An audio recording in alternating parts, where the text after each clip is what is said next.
In Creo Parametric, it's very important to manage external references as part of the top-down design process. I want to talk about a practice that I see a lot, but unfortunately, it's very bad when it comes to top-down design and your assembly models. Here I have an assembly. It is a solar array for a satellite, and it should be fairly self-contained. There's one interface location, and it has a bunch of different panels in it. Yet when I take a look at the model tree, the first few features are a bunch of copy geometry features. And again, this is very common at a lot of places. When you start off a new assembly, you bring in some copy geometry features.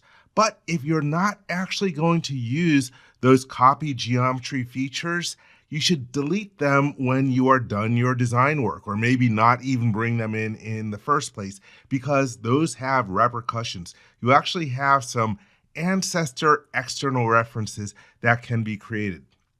But anyhow, let's take a look at these different copy geometry features. I'm going to start from the last one. This one is even suppressed. So I'm going to take a look at what it's used for. I will right mouse click and hold on it and then go to Information, Reference Viewer. And we can see that it's got a parent that is a copy geometry feature, but there are no children to this copy geometry feature. In other words, it is not being used. I can just delete it.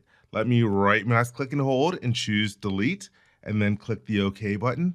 And now let's go to the next one. And I can guess that this is probably being used as a visual reference. Let me show it so that's no longer hidden.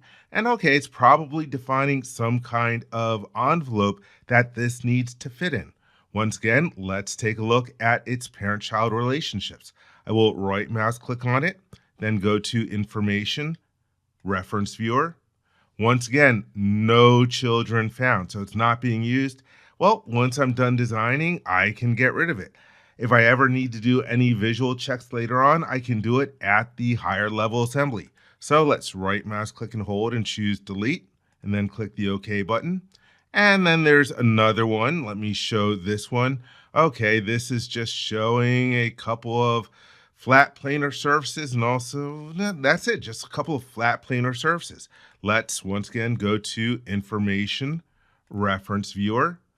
No children found. Don't worry about the missing references. It just means that whatever it is referring to is not in session. But the important thing is no children found. This is not being used. It was probably just brought in automatically by whoever was working on it. So let's right mouse click and hold and then choose the delete key and get rid of it. And no problems in the assembly. So again, if you are doing top-down design, please do not just bring in external references like copy geometry features or shrink wraps by default. And if you have them and you're not using them, delete them afterwards.